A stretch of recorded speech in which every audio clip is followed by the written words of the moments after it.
Hi friends, ஐநார் துணையில் அடுத்து என்ன நடக்க போகுது அப்படிங்கிறத இந்த வீடியோவில் பார்க்கலாம். நம்ம சேனல் இன்னும் சப்ஸ்கிரைப் பண்ணாதவங்க சப்ஸ்கிரைப் பண்ணிக்கோங்க. நம்ம நடேசன் இருங்க எல்லாத்துக்கும் ஒரு சர்ப்ரைஸ் தரேன் அப்படின்னு சொல்லிட்டு போனவர் என்னடான்னா ஒரு மினி டெம்போ எடுத்து நிற்கிறாரு. டீ கடையில் இருக்கிறவங்கெல்லாம் காமெடி பண்ணாங்க. என்னப்பா நடேசா, லாரியிலிருந்து வண்டி என்ன குறுகி டெம்போ ஆயிடுச்சு, என்னாச்சு அப்படிங்கிறாங்க. எனக்கு அப்போ லாரி தேவை இருந்தது, இப்போ இந்த வண்டி தான் தேவை இருக்குதுன்னு சொல்கிறதெல்லாம் ரொம்ப மாசாக தான் இருக்குது.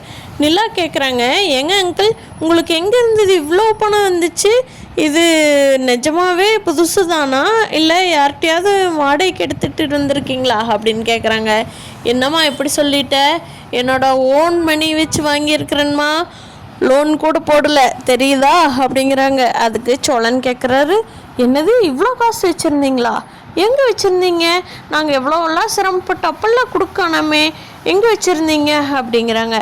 ஆமாண்டா, இது உங்கள் அம்மாவோட பணம், இத்தனை வருஷத்துக்கு அப்புறம்தான் அந்த பணத்தையே வெளியே எடுக்க முடியும். அதுதான் இப்போ பார்த்தேன், எல்லாருமே ஓரளவுக்கெல்லாம் அவரவர் வேலையில் தொழிலில் செட்டில் ஆகிட்டீங்க. அதனால் நம்ம ஏதோ வீட்லேயே சும்மா இருக்கிறதுக்கு வண்டி எனக்கு தெரிஞ்ச நிறையா வாடகை வண்டியெல்லாம் இருக்குது வண்டி ஓட்டுறக்கு, அதனால் இதை எடுத்துருக்குறேன்.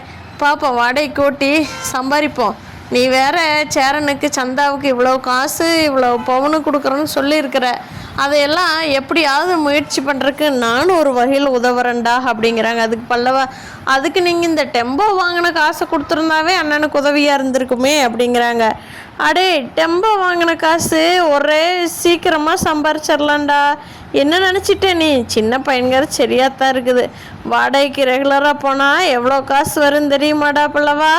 எனக்கு இருக்கிற அனுபவத்துக்கு நல்லா ஜம்முன்னு வண்டி ஓட்டுவேன். என்ன நினச்சிட்டேன் நீ பற்றி? அந்த காசு எடுத்தால் சும்மா கொஞ்ச நாள் தான் வரும், ஆனால் இந்த டெம்போ வச்சுட்டு நான் சம்பாரிச்சேன்னா எவ்வளோ காசு சம்பாரிப்பது தெரியுமா அப்படிங்கிறாங்க. எல்லாம் சொல்கிறாங்க, சூப்பர் அங்கிள், பரவாயில்ல, இவ்வளோ நாள் நீங்கள் வெட்டியாக தான் இருக்கிறீங்க, எதுவுமே பண்ணாமல் அப்படின்னு நினச்சிட்டு இருக்கிறப்போ கரெக்டான முடிவு எடுத்திருக்கீங்க அங்கிள், சூப்பர் அங்கிள். ஆமாம், உங்களுக்கு இப்போ தான் பிபி இருக்குதுன்னு பாண்டி சொன்னானே, இந்த இதை வச்சுட்டு நீங்கள் வண்டி ஓட்ட முடியுமா, உடம்புக்கெல்லாம் நல்லா இருக்குமா அப்படிங்கிறாங்க. பிபி என்னம்மா பிபி, அதெல்லாம் நான் பார்த்துக்கிறேன்மா.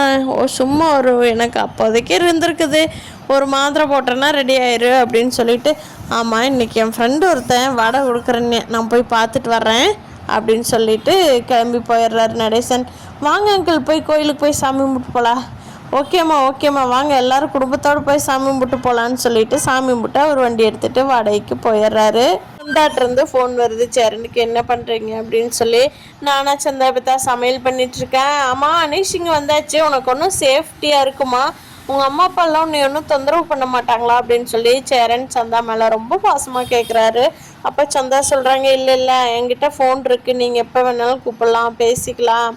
அனீஷ் அப்போ அவங்க வரணும்ல, செலவுக்கெல்லாம் காசு வேணும்ல, அதனால தான் அனீஷ் வந்தாச்சு அப்படின்னு சொல்லி சந்தா சொல்கிறாங்க. சரி கூடிய சீக்கிரம் உங்கள் அம்மாட்ட சொன்ன மாதிரியே நான் 6 மாதத்தில் எவ்வளோ ரெடி பண்ண முடியுமோ அதை பண்ணுறேன் அப்படிங்கிறாங்க. அப்போ அனீஸ் இருந்துட்டு, பையா நான் ஊருக்கு அனுப்புனது போக மீதி இருக்கிற பணத்தை எல்லாம் நான் சேர்த்து வச்சு உங்களுக்கு தர்றேன் பையா, நீங்கள் அப்போ தானே உங்கள் டார்கெட்டை அச்சீவ் பண்ண முடியுங்கிற. அனீஸு, நீ உங்கள் குடும்பத்துக்கு கொடுக்கறத கொடு, நான் பார்த்துக்குவேன், எனக்கு சந்தாவை எப்படி கல்யாணம் பண்ணணும் எப்படி சம்பாதிக்கணும்னு தெரியும், சரியா, நீ டென்ஷன் இல்லாமல் போய் வேலையை பாரு அப்படின்னு சொல்கிறாரு சேரன். 6 மாதத்தில் இவங்க நினச்ச பணமும் நகையும் டார்கெட் பண்ணிடுவாங்களா எல்லாரும் சேர்ந்து?